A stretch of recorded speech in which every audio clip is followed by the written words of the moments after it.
Statistics have shown that people will now change careers 5 to 7 times during their working life. I'm just saying all that to say that changing careers is not uncommon in this time. But one of the main things that stops people from making a career change that they probably should have made yesterday is money. So, I want to dive into 3 steps that you can take to ensure that you don't have a gap in your finances or in your lifestyle in order to make that change that we need you to make because we need you with all your gifts and talents to be doing that you need the thing that you need to be doing. Changing careers, like I said, is not uncommon. But remember, a career change is very different from a job change. You can change jobs and still be within the same career, but a career change is a lifestyle change. You are changing the trajectory of the career ladder that you want to retire from. Completely different things. And a career change really requires you to look at how it'll also change your life, where you put your energy, who you're called to serve, how you apply your skills, and in some cases, most importantly, who you work with. Okay. But it should not be taken lightly, is what I'm saying ultimately. You may even have to consult your family or changing your lifestyle to fit a career. All of that to say is that if you've been apprehensive about this decision to make a career change, is normal. However, if you know in your gut that you should have been making a change or been preparing to make this change, but you continue to sit in the same place, there's some discomfort that's happening there. That means that your soul has outgrown the place that you're in right now. And if you're still staying there, you're breeding inner conflict within yourself. And all that's doing is creating confusion and suffocating your future. And you don't have time for that. So, why do people stay? Because they're concerned about the money. Well, nobody wants a gap in their pay, especially in today's economy. Okay. And I get that, not to be taken lightly, like I said. But some people have this misconception as well that if I'm going to change careers, I've been doing this one thing for X amount of years and now I've got to hop over to doing something else. Well, I'm going to have to take a pay cut or I'm going to have to start from the bottom to get back to where I'm at now. Those are all valid concerns, but it's not necessarily true. If you are a millennial or a Gen Xer or above, you likely have transferable skills that you've gained from working at least 10 to 15 years. So let's leverage that. So here's some 3 quick steps that you can take to make this career change with being mindful of your money and the lifestyle that you want to maintain. Step one, and there's a couple of things under each step, so just stick with me here, is to take inventory of everything that you have. Think about the skills that you have gained, write them down on paper because we keep them in the back of our minds and we don't always remember what we're good at, quite frankly. And be mindful of the ones that you want to take with you.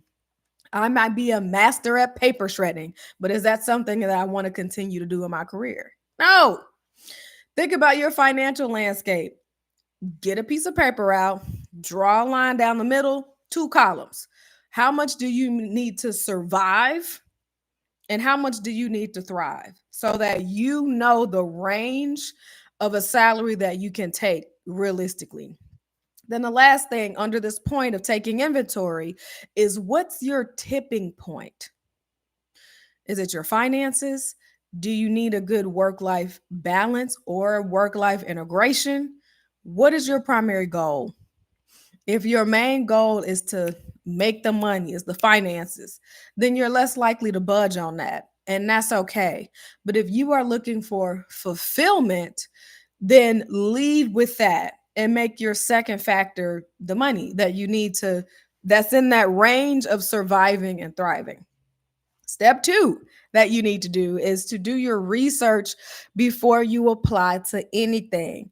Some people get apply happy, especially if you have had a bad day and you go, you know what? I'm tired of this. I'm just going to send out 82 applications by the end of the day, right? Because you're desperate and you're trying to relieve the pain and the pressure, the discomfort, the misalignment, all of the things that you're in. So put a pause on that. Let's do a little bit of research first. First thing I want you to do is identify the top 3 industries that you want to work within. Be mindful that some industries, not just jobs, pay more than others. That just is what it is. So also consider an industry that's going to keep you curious and engaged. If you're having a bad day or you're just at a different personal space in your life, one thing that will keep you grounded is if this is something you're actually interested in. I'll tell my story about that in a minute. And then identify roles within that industry that match your transferable skills. So, if I am a marketing manager in fashion, what does it look like for me to then be a marketing manager in education or to be a design something in education? What does that salary look like for me to hop industries in such way? What's the earning potential of that career ladder? Some of us put so much time, energy, and effort into a role, and you already hit the ceiling for where you are. And then you're looking at your leadership and looking at HR like, why aren't you paying me more money? There's so many sites that can tell you what the cap is for where you are right now. And if you plan to grow and manage people and all of that, what those caps are. So don't waste your time, energy, and effort if it's not where you ultimately want to be. And then, how would taking this role affect your life? Being in different industries, there's different expectations. Is there more that you have to learn, more that you don't feel like learning? Are people going to be calling you at 11 p.m.? What is it? So be mindful of those things. Let's do our research. And then the third step to make a career change while being mindful of your money, mindful of your wallet, is start updating your brand documents to fit this new direction. So your brand documents is who your brand is, you are as a personal brand on paper. So that's your LinkedIn profile, your resume, your portfolio website. Start updating that to speak the language and find the keywords that make sense or transferable to that industry that you're going within. Update all of that because you'll appear in searches and then it'll be more palatable for you to make this adjustment.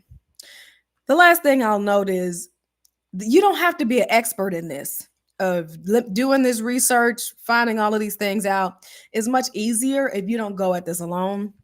So, of course, I recommend getting somebody on your team. You should have a team anyway, for your finances, for your mental health, for your wellness, for your career. You need a team. So, I suggest hiring a coach who's an expert in this so that you don't have to take your eyes off of the prize in the lane of genius that you already run within to then go learn something else. Especially as late millennials, Gen Xers, we should be hitting our stride by now. So, think about hiring a coach.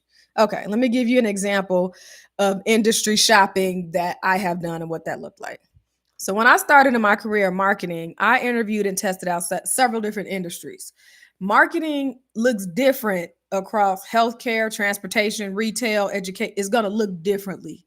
So I went with where I found excitement and momentum, where I'm like interested in these subjects. It's my own personal energizer battery pack. And it was within industries that I cared about on a personal level. So training and development, nutrition. I was naturally interested in that. So like I said before, on days where I wasn't having a good day at work, or if I was dealing with stuff in my personal life, I didn't have to blow up my job or my career because I was grounded in something I was learning from and getting something out of it, not just the actual work. And when you do that, it's really like building in a safeguard to ensure there's some level of satisfaction no matter what is going on in your life.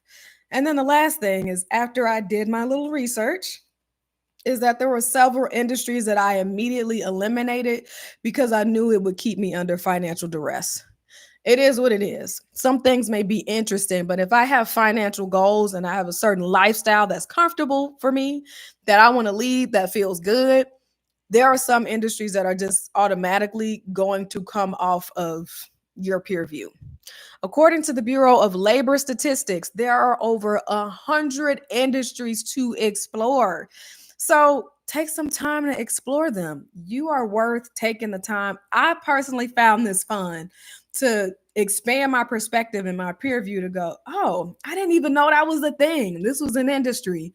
And the more you know, the more informed decision that you can make. And therefore, you're not just guessing and hopping all over the place. So be mindful of your pocket. There's nothing wrong with wanting to maintain a certain lifestyle. Do your research. Be mindful. Be clear on what that scale is between surviving and thriving for you to be happy at work and at home in your lifestyle. So, that's all I got for you today. If you are interested in what I'm doing in personal branding and how I'm helping leaders and other people be their best selves at work and create workspaces where we all can thrive in and we're not jumping off ship, well then comment down below and let me know. Let me know what industry that you're looking within. And you can email me info@upwardlypavedpath.com or check out my website. I got all kind of blogs about millennials and how we're changing the world right now, but how you can leverage us to support your work in the workplace to make it a much better place for everybody. All right. Well, I look forward to hearing from you. Thank you for hanging out with me today. You will be seeing my face a little bit more. And I look forward to hanging out with you next time. Don't forget before you exit to hit that subscribe button and hit that bell notification so that you don't miss when I go live. I talk about good stuff. All right. Well, I'll check y'all out in the next video.